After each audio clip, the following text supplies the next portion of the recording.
The year is 1943. The skies above Europe rumble with the shriek of engines and the thunder of guns. Far from the Atlantic, in the smoky briefing rooms of the Luftwaffe, pilots laugh as intelligence reports cross their desks. The Americans, they hear, have unleashed another machine from their endless factories. A stocky, barrel-shaped fighter, short-winged and squat. The Germans smirk, trading jokes over cigarettes.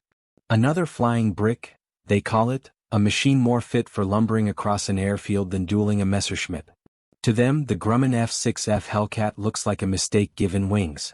But the war has its own sense of irony.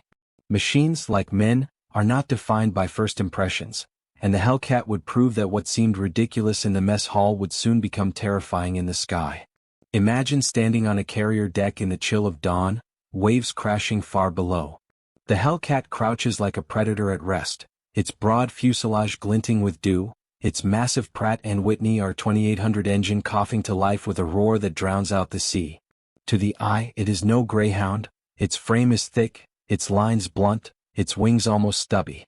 But when the deck crew waves it forward, the beast surges into the wind and claws upward with a ferocity that belies its looks. Now shift to the cockpit of a German Bf-109 at 20,000 feet. The pilot scans the horizon, certain of superiority. After all, he sits in a machine honed for agility and grace, its nose long and its frame slender. Then the Hellcat appears, rising out of cloud with guns already flashing. 8.50 caliber Brownings roar in unison, a storm of lead filling the air like a wall. The German's laughter dies in a burst of smoke as his aircraft disintegrates, tumbling toward the earth. What had been dismissed as a clumsy farm tool has revealed itself as a slaughterhouse. The irony is cruel.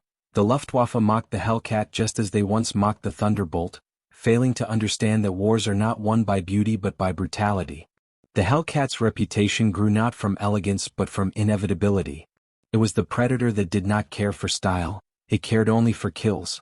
By the time the Germans understood, the Hellcat was already sweeping across Europe's skies like a steel tempest, leaving wreckage in its wake. This is not the story of elegance. This is the story of overwhelming power hidden inside a machine the enemy once ridiculed. This is the story of how the Grumman Hellcat, mocked at its birth, became the nightmare that silenced laughter in cockpits across Europe. Stay with us as we dive into the battles, the engineering, the arrogance, and the reckoning. Subscribe to the channel and step into the thunder of history.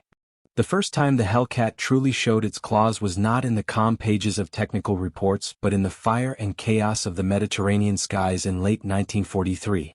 It had been designed by Grumman in response to the Navy's demand for a fighter that could outfly and outfight the Japanese Zero, but when it crossed the Atlantic with Lend-Lease deliveries and eventual stationing in European waters, German pilots scoffed at its appearance. To them it was a naval oddity, a machine suited for clumsy carrier landings, not for the elegant duels of continental skies. They did not yet understand that what seemed awkward on the deck would become merciless in the air. The first clashes came over the Bay of Biscay, where Allied patrols hunted U-boats and their Luftwaffe guardians. German pilots of long-range fighters like the Ju-88 and the FW-200 Condor had grown accustomed to brushing aside earlier escorts. When they spotted the Hellcat's broad silhouette on the horizon, they saw an intruder ripe for humiliation. But as they closed, the laughter curdled. The Hellcat, with its massive R-2800 engine, surged forward with unexpected power. A pair of Condors attempted to break contact, banking into cloud, only to be ripped apart by the unrelenting hail of .50 caliber rounds. Survivors later recalled the shock. The naval toy had shredded two of their giants in a matter of seconds, while shrugging off defensive fire as if it were nothing more than rain against steel. By early 1944, the Hellcat's presence grew more frequent in escort missions. In one notorious clash over southern France, a staffel of Bf-109gs dove on a formation of Allied bombers, only to find Hellcats waiting above them, poised like hawks. The German leader, confident in his aircraft's climb, pulled his formation into an attack run. But the Hellcats did not break. Instead, they dove with devastating speed, their heavy frames slicing downward faster than the lighter Messerschmitts could follow. 8 guns each opened fire in unison, and the sky lit with a curtain of tracers. Within moments, 2 109s disintegrated midair, their pilots hurled into the void. The survivors scattered, disbelief coursing through their radios. This was not the clumsy tractor they had mocked. This was a predator that had chosen its battlefield wisely. The reputation of the Hellcat in Europe deepened during the lead-up to Operation Dragoon, the Allied invasion of southern France in August 1944. Carrier-based groups swept inland, striking rail lines, convoys and airfields. German reports written after the war describe a sense of futility. Aircraft caught on the ground were obliterated before they could taxi, while any fighter that rose to challenge was quickly overwhelmed by the sheer volume of fire the Hellcats delivered. Pilots who survived such encounters spoke bitterly of the experience, describing the Hellcat as a fortress that fought like a wolf pack. One ace admitted that the first time he faced the Hellcat, he expected an easy kill, but instead he found himself dodging streams of tracers so thick that the air itself seemed to burn. What unsettled the Luftwaffe most was not simply the Hellcat's firepower but its resilience. In engagements where they scored hits, the Hellcat often refused to die. One account tells of a German pilot who emptied his cannons into a Hellcat's wing, watching pieces shear away, only to see the aircraft roll back into the fight as if wounded but enraged. It chased him for miles, pouring lead into his tail until he bailed out over the Rhone Valley. It should not have been able to fly, he recalled later, and yet it hunted me like a beast with blood in its teeth. The shift in perception was rapid. What began as sneers in briefing rooms turned into whispered warnings in squadron tents. German pilots told each other to avoid prolonged dives against the Hellcat, to never underestimate its ability to absorb punishment, to beware its sudden lunges. The mocking nickname of the naval brick faded into silence. In its place grew a grudging respect, edged with fear. By autumn of 1944, the Hellcat was no longer a curiosity in Europe, it was a scourge. From escorting bombers over occupied France to smashing convoys retreating toward Germany, it carried with it the same brutal lesson the Thunderbolt had already taught: underestimation kills. And for the Luftwaffe, each new encounter with the Hellcat hammered that lesson deeper into their bones. As autumn 1944 closed in, the Hellcat's reputation had already begun to seep into the bones of the Luftwaffe, yet the real storm was still to come. When the Allies prepared for Operation Overlord, the greatest amphibious invasion in history, the skies over Normandy became a crucible. The Luftwaffe, though weakened, still believed it could contest the landings, striking at vulnerable ships and bombers in desperate waves. They entered the battle certain that naval fighters like the Hellcat were second-rate opponents, good for harassing convoys perhaps, but unsuited for the high-tempo clashes of continental airspace. In those weeks of June 1944, that illusion was shattered forever. On D-Day itself, the roar of the Hellcats echoed across the channel. From carriers anchored offshore, waves of them launched at first light, their silhouettes climbing into a sky already buzzing with C-47 transports and Allied bombers. German observers on the ground reported with disbelief that the stubby-winged naval planes were suddenly everywhere, diving onto beach defenses, strafing convoys, and dueling with fighters that dared to rise. A squadron of FW-190s, scrambled from a Normandy airfield, attempted to break through toward the invasion fleet. What followed was swift and brutal. The Hellcats intercepted them at medium altitude, catching them as they climbed. To the Germans' horror, the naval fighters did not hesitate or scatter but plunged headlong into combat, each unleashing a torrent of firepower. Within minutes, 3 FW-190s were reduced to smoking wrecks tumbling into the bocage below. Survivors fled, muttering into their radios that these machines were not the easy prey they had been promised. As the weeks of the Normandy campaign unfolded, the Hellcat earned its reputation not just as an escort but as a scourge of German logistics. Bridges, convoys, rail yards, nothing was safe. Its broad wings carried bombs and rockets that transformed it into a hybrid predator, able to pounce on tanks as readily as fighters. German soldiers who had once laughed at its ungainly form soon learned to dread the sight of its silhouette against the sun. Accounts from Wehrmacht survivors describe the sheer terror of being caught in a Hellcat strike. The deafening scream of the engine overhead, the whistle of bombs, the raking fire of .50 calibers turning roads into infernos. To them, the Hellcat was less an aircraft than a force of nature, a storm that descended without warning and left only wreckage behind. For Luftwaffe pilots, the psychological toll grew heavier by the day. They entered missions expecting duels, relying on the agility of their Messerschmitts and Focke-Wulfs to outmaneuver heavier foes. But the Hellcat refused to fight on their terms. It dove with speeds that strained their own wings to breaking. It soaked up cannon fire that should have been fatal. It struck with such overwhelming firepower that a single burst could end a career built on hundreds of sorties. By August, reports circulated within German squadrons warning not to underestimate these naval brutes. Pilots whispered that to meet one head-on was to court disaster, that the Hellcat was a machine which, once committed to the fight, rarely let its prey escape. This transformation in perception mirrored the Allies' growing dominance. What had begun as mockery of an ungainly design evolved into recognition that the Hellcat was one of the most lethal machines in the Allied arsenal. By the time the Allied army surged into Paris in late August, the Luftwaffe's laughter was gone. In its place was silence punctuated only by the roar of Hellcats overhead, strafing retreating columns, ensuring that German forces could neither regroup nor escape. By autumn's end, the Hellcat had cemented its role not merely as a naval fighter but as an executioner across Europe's skies. Its very presence reshaped battles, turning what the Luftwaffe had once expected to be hunting grounds into graveyards. And as the front pushed ever eastward, the Germans carried with them a grim understanding. The Hellcat they had mocked was not a sideshow, but one of the many hammers pounding the Reich into dust. By December 1944, the Reich was reeling, yet Hitler gambled on one final strike. The Ardennes offensive, the desperate lunge that history would remember as the Battle of the Bulge. Snow blanketed the forests of Belgium, and under its cover German armor poured westward, hoping to split the Allied lines. For a brief moment, the weather favored them. Low clouds grounded much of the Allied air armada. On the frozen ground, German columns advanced, and for a fleeting time, it felt as though the old magic of blitzkrieg had returned. But the skies do not stay silent forever, and when the weather cleared, the Hellcat came roaring back, and with it came the death knell of the German offensive. The accounts are stark. Convoys winding through forest roads were ripped apart in minutes. The Hellcat descended like a hawk, rockets streaking into half-tracks, bombs blossoming in snowy fields.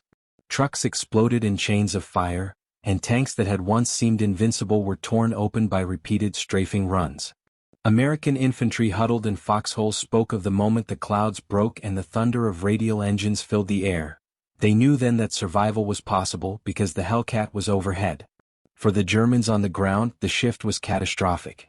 Soldiers who had once marched proudly under banners of steel now dove into ditches, praying the storm would pass. It rarely did.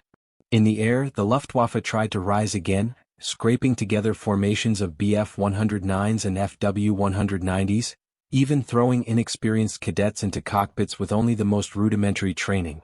They hoped the winter skies and the desperation of surprise might even the odds. But against the Hellcat, the odds were illusions. German pilots climbed into the fight and quickly realized they were outmatched. They could still twist and turn, but each maneuver bled speed, and the Hellcat, heavier but unyielding, waited for its moment. Once it dove, few survived.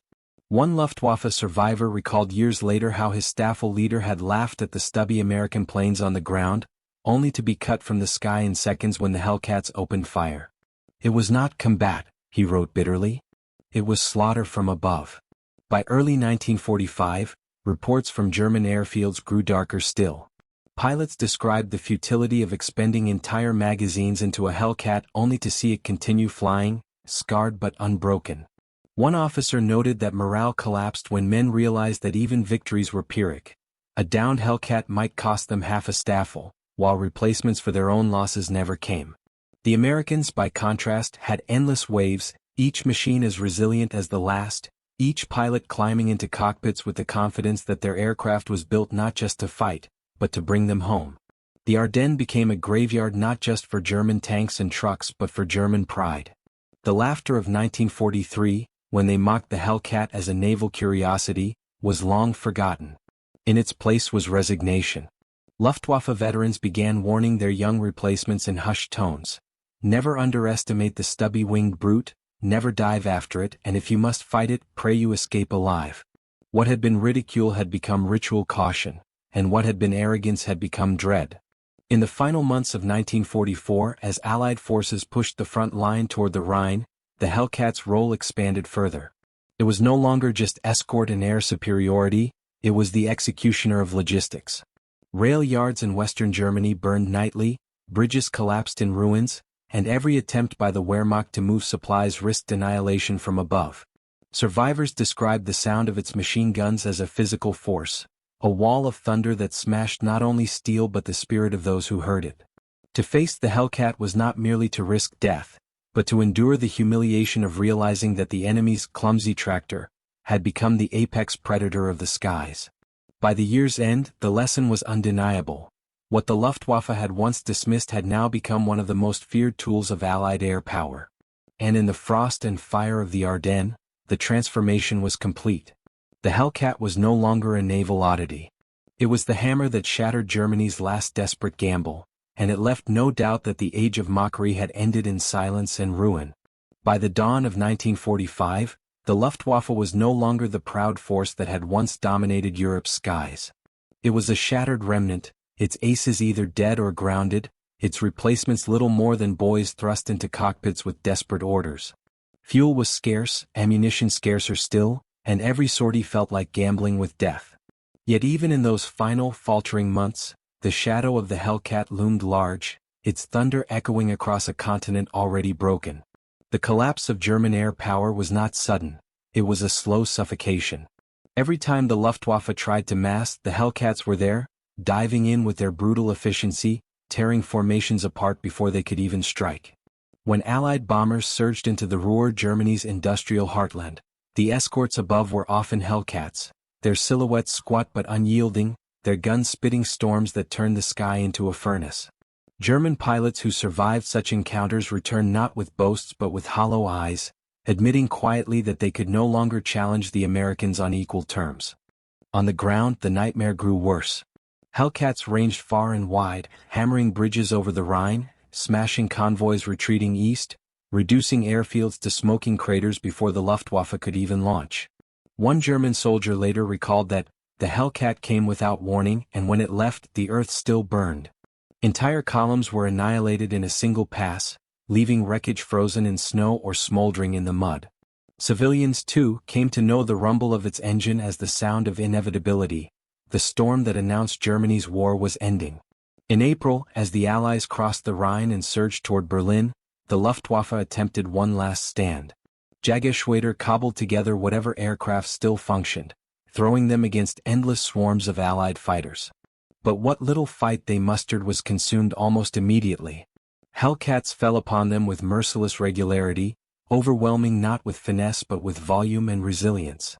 One captured German pilot, interrogated in those final days, admitted what many already knew: "We laughed at them once. We do not laugh anymore. We only try to live." The psychological toll was immense. For the Luftwaffe, the very sight of the Hellcat was enough to drain morale before combat even began. They no longer believed they could win. At best, they hoped to escape. At worst, they braced for the inevitable. That is how arrogance dies, not in the moment of defeat, but in the long erosion of belief, when laughter gives way to silence and silence gives way to fear. When Berlin finally fell in May 1945, the Hellcat still patrolled the skies, though there was little left to fight.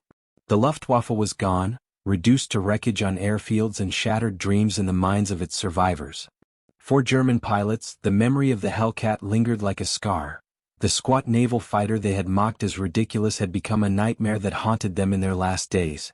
For American pilots, it was a symbol of trust, the machine that brought them home again and again, that gave them the strength to press forward even when the odds seemed overwhelming. And for history, it was proof that resilience and firepower, not elegance, were the weapons that truly win wars. The final irony was absolute. In 1943, the Hellcat was a punchline. In 1945, it was an executioner. German arrogance had built the myth of invincibility, but the Hellcat had torn that myth apart, one blazing sortie at a time. By the end, the laughter that once filled Luftwaffe mess halls had been silenced forever, replaced by the rumble of an engine that symbolized not only American air power, but the inevitability of Allied victory. Thus the case study of the Hellcat in Europe is not merely a series of battles, it is a parable of hubris undone. The Luftwaffe mocked what it did not understand, and in doing so, it blinded itself to the danger at its door.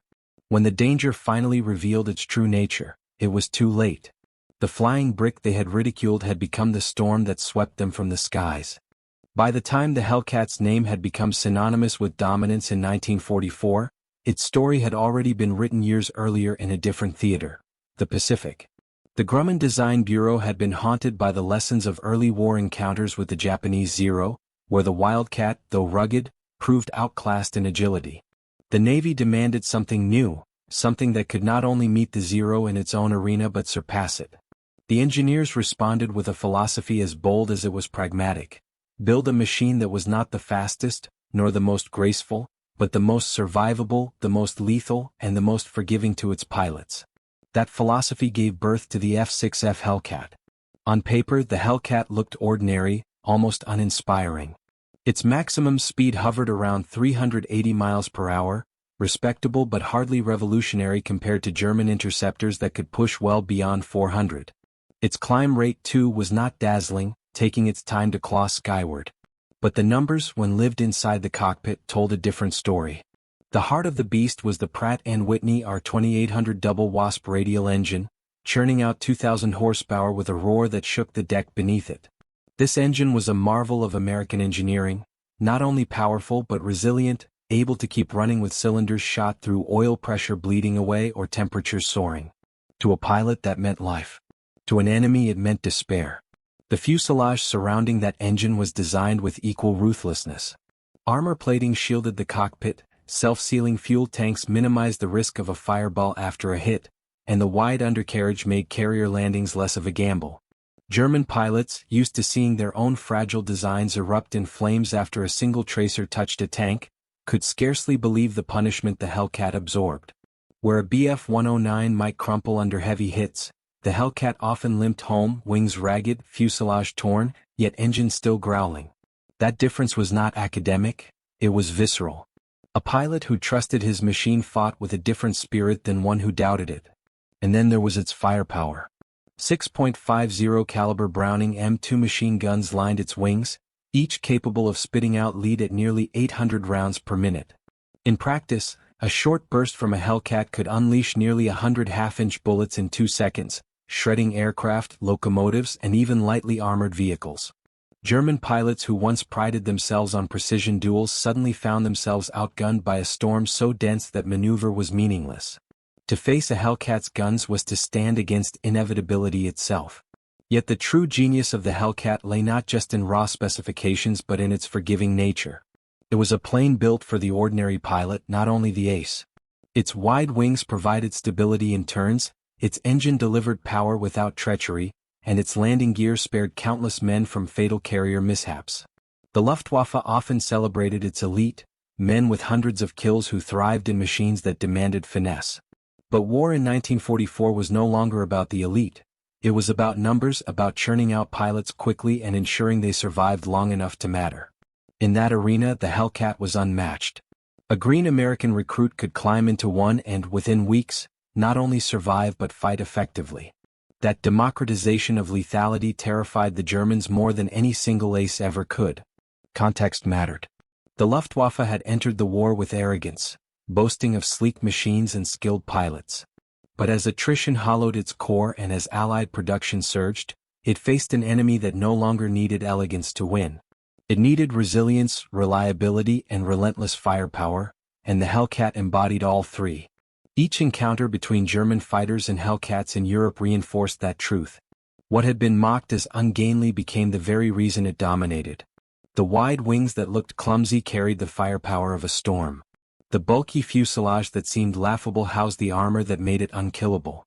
In this sense, the Hellcat was more than a fighter, it was a philosophy. It declared that victory belonged not to the most beautiful design but to the most practical. And in the unforgiving calculus of total war, that philosophy was devastating. The genius of the Hellcat became most obvious not in a hangar or on a blueprint, but in the way its pilots fought. In the skies over Europe, the Luftwaffe had long relied on tactics honed through years of experience, maneuvers designed around nimble aircraft like the Bf-109 and the FW-190. These fighters thrived on vertical climbs, sudden dives, and the deadly turn radius of a duel. Against most opponents, those tactics gave the German pilots an edge. Against the Hellcat, they encountered something different, a fighter that refused to play the game by their rules. The Hellcat did not need to outturn or outclimb its adversaries. Its pilots quickly learned that patience and positioning were their greatest weapons. The aircraft's weight and wing loading gave it immense stability in high-speed dives. Where a Bf-109 risked structural failure if pushed too hard, the Hellcat plunged like a stone with wings, maintaining control even as it tore through the air at breakneck speeds.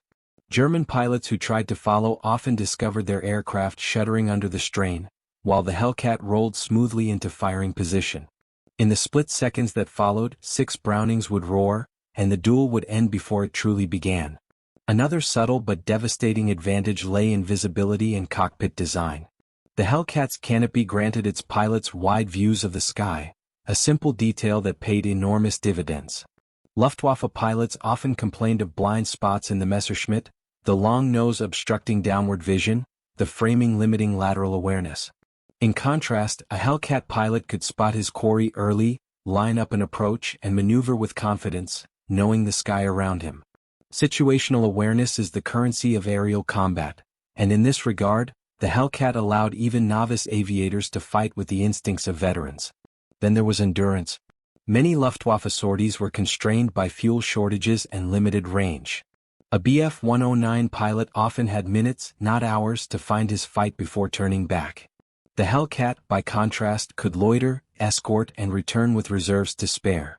Pilots described the psychological impact of this imbalance. Germans flew like men racing a clock, anxious with every maneuver, while Americans and Hellcats seemed unhurried, secure in their machines. Combat is not merely about speed and firepower, it is about who controls the tempo. The Hellcat seized that tempo and never relinquished it. For the Luftwaffe, the shock deepened as they realized that even their best tricks faltered. Head-on passes, once a staple of German aggression, proved suicidal. The wall of .50 caliber firepower was too dense, and the Hellcat's armor too forgiving. To dive and disengage was equally futile. The American fighter could dive faster and recover sooner. To climb and spiral only bled energy until the heavier machine pinned them in its sights. Slowly, inexorably, the Luftwaffe discovered that they were trapped in a cage of their own making. The pilots themselves wrote of this disillusionment. One German ace later admitted that what unnerved him most was not just the Hellcat's lethality but its predictability. It did not fight with elegance, he said, it fought with inevitability. That inevitability was the product of design choices the Germans had dismissed: armor that absorbed punishment, guns that blanketed the sky, wings that carried bombs and rockets as easily as they carried hope. The Luftwaffe had believed war to be a contest of aces. The Hellcat proved it was a contest of endurance and machines. American flyers, many of them fresh from training schools, spoke of the Hellcat with a reverence that bordered on superstition. They trusted it to bring them home even when riddled with bullets. They trusted it to give them a chance even when outnumbered. That trust shaped the way they fought, aggressively, confidently, pressing advantages their enemies no longer dared to seize. And confidence, like fear, spreads faster than fire. By the winter of 1944, the contrast was stark. The Luftwaffe's young pilots climbed into cockpits with dread, their eyes on gauges that measured scarcity, fuel, ammunition, hope. The Americans strapped into Hellcats with steady hands, engines roaring like promises beneath them. When the two forces met, the outcome was rarely in doubt. The irony was inescapable. German arrogance had mocked the Hellcat as clumsy, ungainly, unfit for the duel. Yet in the cold logic of total war, it was precisely those qualities that gave it dominance. Its bulk was resilience. Its stability was deadliness. Its simplicity was survival. The Luftwaffe had misjudged not just a machine but a philosophy, and by the time they understood, the skies of Europe were already slipping from their grasp. If there was one truth that defined the Hellcat, it was that the aircraft was never just a fighter. It was a weapon system carefully aligned with the industrial, strategic, and psychological machinery of American warfare. Every bolt and rivet reflected a broader philosophy. Wars were not to be won by duels of aces, but by the overwhelming integration of design, production, and doctrine. In this sense, the Hellcat was the perfect mirror of the United States itself, massive, resilient, and utterly relentless once set into motion. Strategically, its role went beyond the duel. By 1944, the Allies were not merely contesting the skies, they were shaping the battlefield from above. The Hellcat became the workhorse of this transformation. Its long range and robust frame allowed it to escort bombers into hostile territory, but more importantly, it could dive from that escort duty straight into ground attack, smashing infrastructure and softening resistance. It was not bound to one role, it embodied flexibility. German pilots accustomed to seeing fighters or bombers in predictable functions soon realized they were facing an enemy that blurred those categories. 1 hour, the Hellcat shielded formations of liberators. The next, it was tearing through a rail yard, leaving craters where supply lines once ran. This flexibility tied directly into American industrial might. The Hellcat was deliberately designed for ease of production and maintenance. Unlike the finely tuned German machines that demanded skilled labor and constant care, the F6F could be assembled in staggering numbers and kept flying with remarkable efficiency. By war's end, over 12,000 Hellcats had rolled off the lines. For every German fighter lost, the Luftwaffe struggled to replace it. For every Hellcat shot down, another seemed to appear the next day, engines already roaring, guns already loaded. To German eyes, it must have felt like fighting an enemy that never tired, a hydra that grew stronger each time they struck. Even the training pipeline reflected this reality. American pilots were not trained to be lone hunters in fragile machines. They were taught to fly in teams, to trust their wingmen, and to exploit the forgiving nature of their aircraft. The Hellcat supported that doctrine perfectly. Its wide wings and stable handling allowed new pilots to survive mistakes that would have killed them in more temperamental fighters. Luftwaffe instructors lamented this difference. Where they struggled to mold boys into aces before fuel shortages clipped their training hours, the Americans could field thousands of competent aviators, each backed by a machine that multiplied their effectiveness. In combat, this difference manifested not just in statistics but in perception. German squadrons facing Hellcats often felt outnumbered even when the odds were even. The storm of fire from a single Hellcat was so overwhelming that a formation of them seemed to blot out the sky. Survivors wrote that it felt like fighting not individual pilots but an impersonal machine of war, one that cared nothing for elegance or artistry. Against such force, even skill felt meaningless. This was the essence of the Hellcat's psychological dominance. It stripped the Luftwaffe of the one advantage they clung to, the belief in their superiority as pilots. Once that belief cracked, once men climbed into cockpits expecting not to win but merely to survive, the battle was already lost. And as each month passed, as more Hellcats appeared and more comrades fell, that expectation of survival eroded too. In hindsight, the Hellcat's role in Europe illustrates a broader shift in warfare. The era of the lone duelist was over. The age of the machine, of integration, of massed firepower had arrived. The Luftwaffe had failed to see it, clinging to the myth of the ace while their ranks thinned and their skies darkened. The Allies, with the Hellcat as their symbol, embraced it fully. Thus, by the end of 1944, the Hellcat was no longer just an aircraft, it was inevitability itself, flying on wings of steel, carrying the promise of victory across oceans and continents. To the Luftwaffe, it was the cruel answer to their arrogance.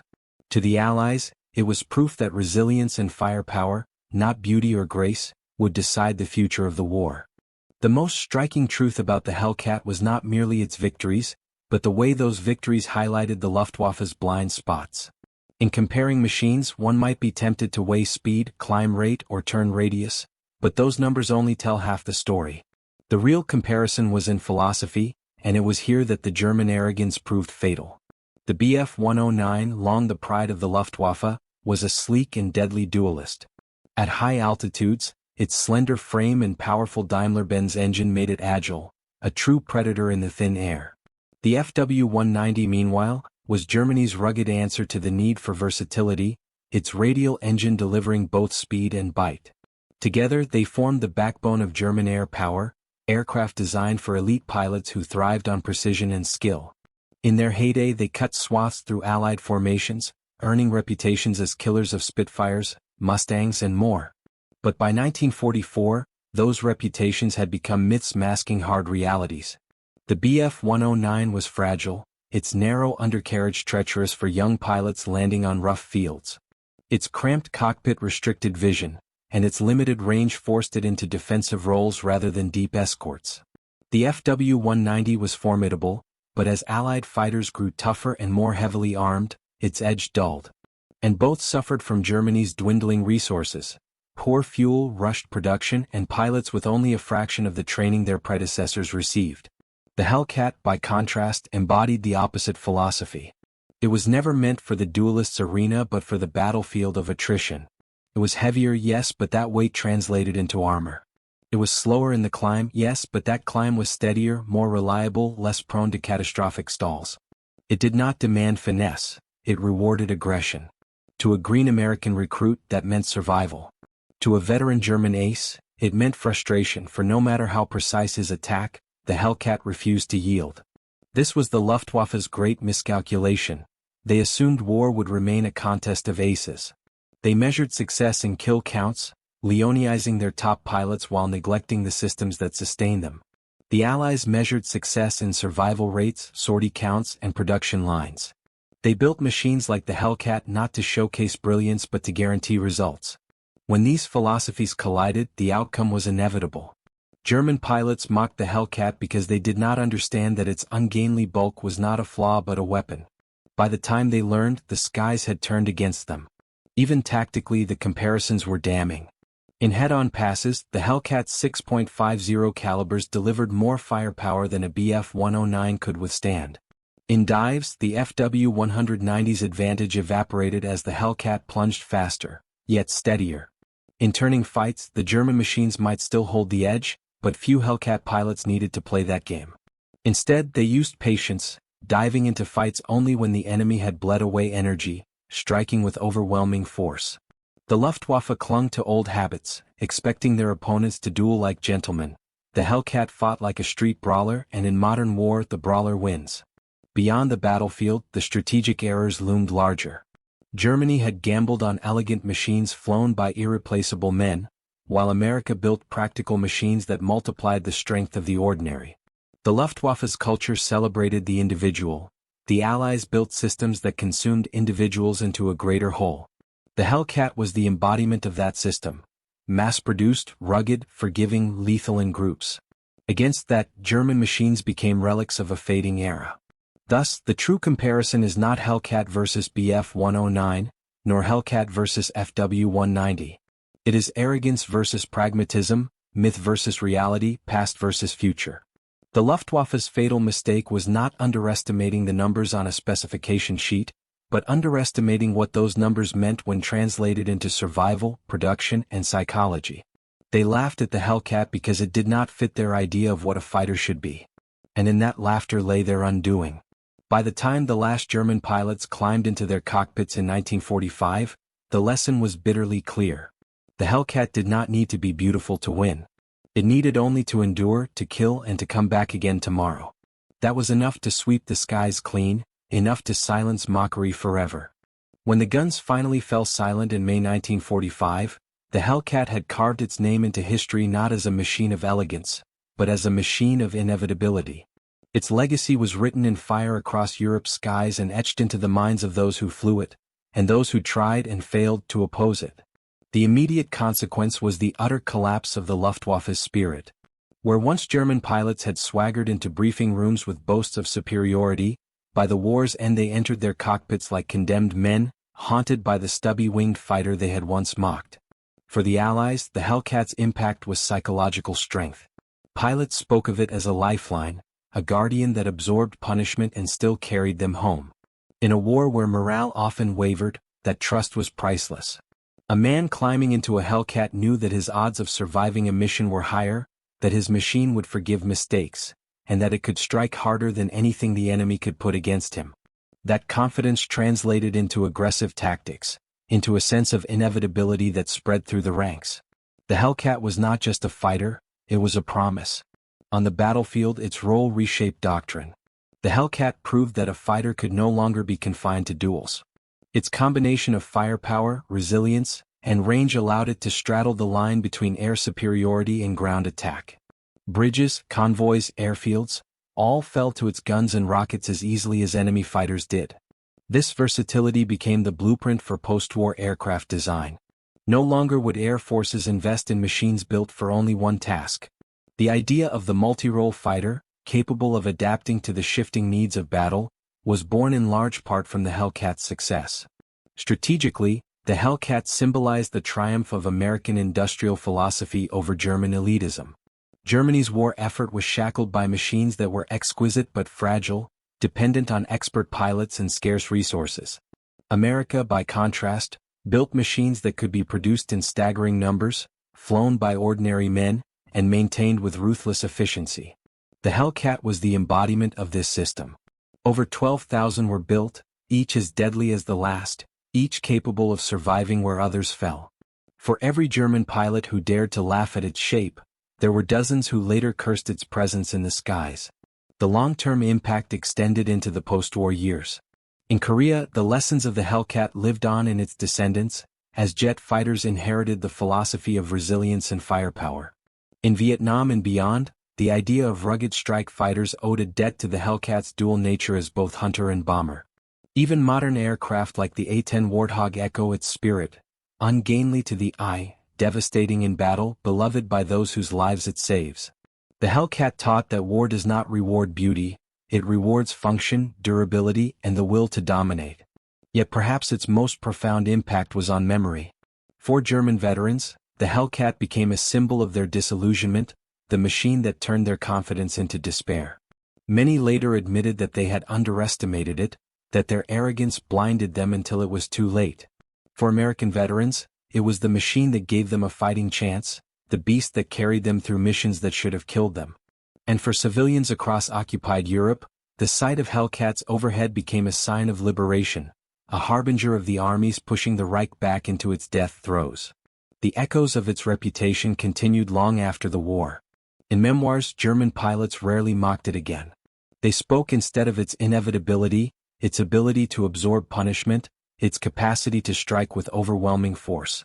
They admitted, sometimes grudgingly, sometimes with awe, that the Hellcat had changed the game. In their silence, in their fear, lies the greatest testament to its power.